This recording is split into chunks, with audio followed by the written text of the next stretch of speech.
Pope membantah mengenai surat medis yang dikatakan Kate, tetapi dengan percaya diri Kate mengatakan, jika ini palsu mengapa mereka semua tampak panik dan ketakutan, kemudian ia pergi dari pesta dengan elegan. Keesokan harinya Tuan Nawin langsung mengadakan rapat dewan untuk pengunduran dirinya sebagai CEO dan akan diberikan pada Pope sebagai penerusnya. Namun, Kate yang baru datang membuat Pope marah besar. Kate mengatakan jika Pope tidak pantas menjadi CEO atas kelakuannya yang tidak bermoral terliput media, sehingga ia menyarankan Chan sebagai penerus berikutnya. Chan langsung terkejut dan takut untuk mengambil posisi yang sudah direncanakan untuk kakaknya. Pope benar-benar marah dan mengadu ke ayahnya karena jabatan ini sudah diatur untuknya tetapi ayahnya menyuruhnya diam karena keputusan ada pada rapat ini. Seusai rapat Chan langsung menemui Kate untuk menanyakan motif pemilihan dirinya dan meminta untuk tidak ikut campur karena jabatan CEO akan menjadi milik kakaknya. Kate memberikan kartu nama pada Chan dan menawarkan untuk menerima jabatan itu jika tidak mau menjadi anak cadangan keluarga Akara Pisan Sakul. Di sisi lain Natty sangat kesal karena Awut tidak mau menandatangani surat magangnya dan malah memberinya banyak tugas. Natty langsung mengadu ke Wei dan kesal karena ayahnya selalu menyuruhnya bekerja di kantor. Ketika keluarga Akara Pisan Sakul lagi sarapan, Wei kembali menyinggung masalah kematian Pir. Tuan Nawin mengatakan, kalian satu keluarga dan tidak mungkin saling menyakiti.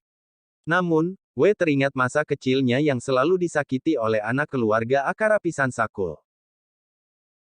Wei mendatangi Kate dan memberikan surat medis yang menyatakan jika kematian Pir berasal dari overdosis. Kate hanya tertawa, karena ia tahu keluarga Akara Pisan Sakul dengan mudah memalsukan data dan ia menganggap Wei begitu naif karena terlalu mempercayai keluarga Akara Pisan Sakul. Di sisi lain Pat sedang makan bersama ayahnya. Kemudian Natty datang memberikan kabar jika ada kasus baru mengenai keluarga mereka tentang pembunuhan gadis di hotel. Ternyata gadis yang tempo hari dimasukkan ke koper oleh Wei langsung dilarikan ke rumah sakit. Tuan Nawin marah besar dan ia harus ke kantor polisi untuk mengurus semua ini. Seperti biasa mereka melakukan konferensi pers dan Pat datang mengatakan jika ia tidak bersalah melainkan Wei saudara angkatnya. Rekaman CCTV di parkiran memperlihatkan wajah Wei sebagai tersangka kasus ini dan ternyata Tuan Nawinlah yang sudah bernegosiasi dengan polisi sehingga Wei diburu oleh polisi. Melihat berita besar ini Kate benar-benar tidak menyangka jika keluarga Nawin lebih mementingkan hubungan darah dibanding Wei anak angkat mereka meskipun Wei tidak bersalah. Keesokan paginya Wei memblokir mobil Kate untuk meminta bantuannya, dan Awut merasa takut dan curiga karena tidak mempercayainya.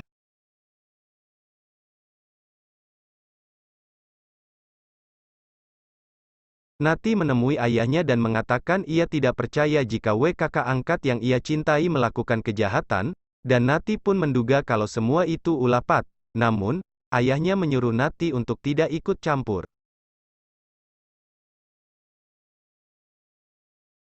Tuan Nawin mengumpulkan ketiga putranya dan memarahinya karena selalu bermasalah dan tidak bisa menyelesaikannya. Ia memberitahu jika mereka harus bekerja sama dan tidak menyembunyikan apapun kepadanya. Di sisi lain Wei mengajak Kate mengobrol berdua untuk membahas kesepakatan. Wei menawarkan jika ia akan memberikan bukti untuk menjatuhkan keluarga Akara Pisan Sakul, tetapi Wei meminta Kate untuk membantunya membuktikan kalau dirinya tidak bersalah dalam kasus pembunuhan itu. Wei juga akan membunuh orang yang terlibat dalam kematian Pir, tapi Kate tidak percaya padanya karena Wei dibesarkan di keluarga Akara Pisan Sakul hanya untuk dijadikan budak. Mendengar ucapan Kate yang tidak mempercayainya, Wei mengeluarkan pistol dan menyuruh untuk menembakkan pistol itu ke kepalanya agar Kate bisa mempercayainya.